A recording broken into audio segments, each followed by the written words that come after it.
नमस्कार दोस्तों। दिल्ली में मुख्य लड़ाई है सत्ताधारी आम आदमी पार्टी और फिर बीजेपी की। इस दोनों के बीच में जो लड़ाई थी, मेन लड़ाई होनी थी क्योंकि विधानसभा चुनाव फरवरी में है।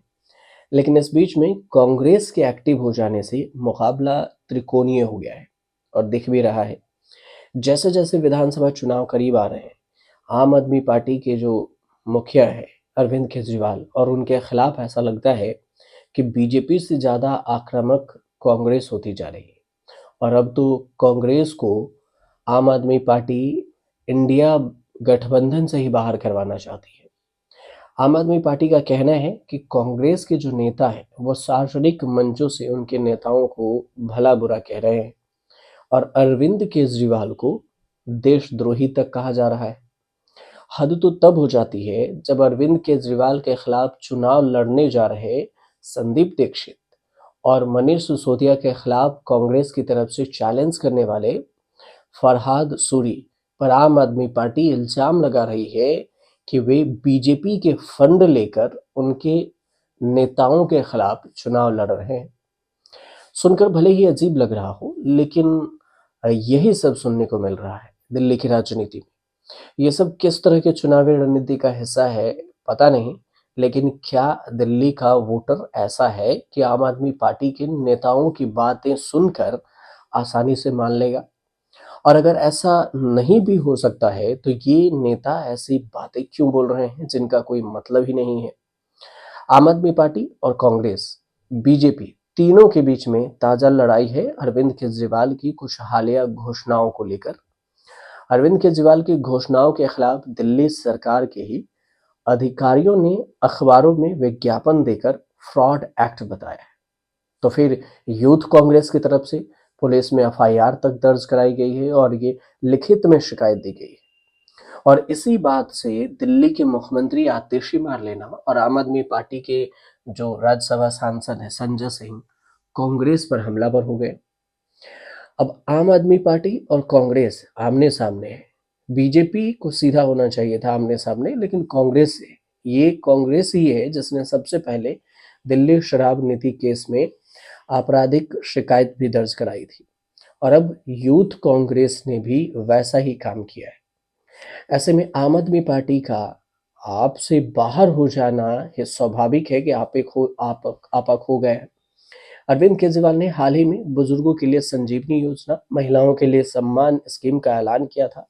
संजीवनी योजना में 60 साल से ऊपर के लोगों को मुफ्त में इलाज और महिला सम्मान योजना के तहत बताया गया कि 18 साल से ज़्यादा उम्र वालों को, जो महिलाएं हैं, उन्हें 1,000 रुपये दिए जाएंगे और चुनाव के बाद सरकार इसे इस रकम को बढ़ाकर 2,100 रुपये कर देगी।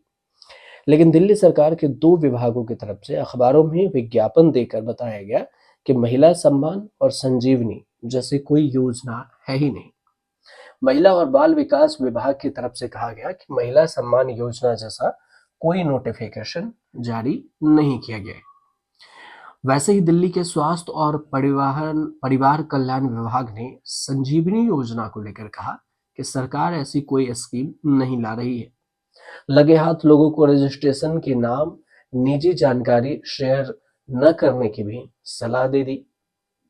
और फिर देखते ही देखते दिल्ली यूथ कांग्रेस के अध्यक्ष हैं अक्षय लाकड़ा। अक्षय लाकड़ा ने पार्लियामेंट स्ट्रीट थाने में शिकायत दर्ज करा डाली कि आम आदमी पार्टी ने अपनी योजनाओं के माध्यम से जनता को गुमराह किया और उनके साथ धोखा दिया। यूथ कांग्रेस ने पुलिस में बीएनएस की धारा 316, 317 के तहत केस दर्ज कराने की मांग की है। यूथ कांग्रेस के जो कदम का सपोर्ट करते हुए कांग्रेस ने अरविंद केजरीवाल के खिलाफ कानूनी कार्रवाई की मांग शुरू कर दी। कांग्रेस नेता है अजय माकन और अजय माकन ने आम आदमी पार्टी के साथ चुनावी गठबंधन को कांग्रेस की सबसे बड़ी भूल बताया। प्रतिक्रिया में मुख्यमंत्री आतिशी मारलेना कहने लगी कि हम कांग्रेस से मांग करते हैं कि वो अजय माकन के खिलाफ 24 घंटे के अंदर कार्रवाई करे, वरना हम इंडिया ब्लॉक से कांग्रेस को अलग करने के लिए अन्य विपक्षी दलों से बात करेंगे। अब कांग्रेस और फिर बीजेपी से एक साथ क्यों टक्कर ले रहे हैं केजरीवाल? सबसे बड़ा सवाल ये बन जाता है। अरविंद केजरीवाल जानते हैं कि उनकी दिल्ली सरकार के खिलाफ जबरदस्त सत्ता विरोधी लहर है, एंटी इनकम्बेंसी है, और उसका प्रभाव कम करने के लिए अलग अलग उपाय अपना रहे हैं। मौजूदा विधायकों के टिकट काटे जाने से लेकर तमाम नई योजनाएं असल में सरकार के खिलाफ गुस्सा कम करने का प्रयास ही है। बीजेपी के बराबर कांग्रेस को टारगेट पर लाने के पीछे आम आदमी पार्टी की फिर से यही मैसेज देने की कोशिश है कि बीजेपी और प्रधानमंत्री नरेंद्र मोदी के सबसे बड़े चैलेंजर अरविंद केजरीवाल ही हैं।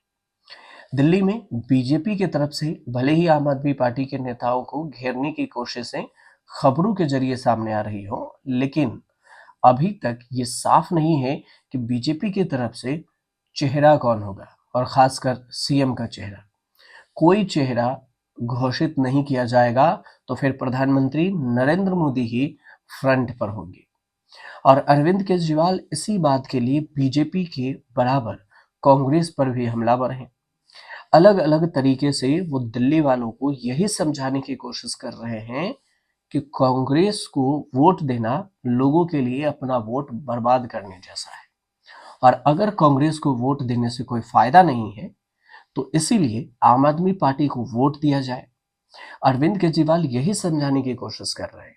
बेशक बीजेपी और कांग्रेस अरविंद केजरीवाल के खिलाफ जोरदार कैंपेन चला रहे हैं, लेकिन अभी तक ऐसा कोई मजबूत संकेत नहीं मिल सका जिससे ये समझ में आए कि आम आदमी पार्टी सत्ता में लौटने वाली नहीं है। लेकिन अगर बीजेपी हरियाणा और महाराष्ट्र की तरह करिश्मा कर दिखाने में सफल रही तो फिर दिल्ली में भी कुछ भी होना संभव हो सकता है। कि जिस तरह से हरियाणा में बीजेपी लौटी, महाराष्ट्र में बीजेपी लौटी, तो फिर ऐसी कोई करिश्मा दिल्ली में अगर बीजेपी करती है तो फिर केजरीवाल के लिए मुश्किल होगा। लेकिन फिलहाल तो ऐसा कुछ दिख नहीं रहा। फिलहाल ये जानकारी थी जो हमने आप तक पहुंचाई है। आपसे उम्मीद है कि आप चैनल को सब्सक्राइब करेंगे, शेयर करेंगे, कमेंट करेंगे।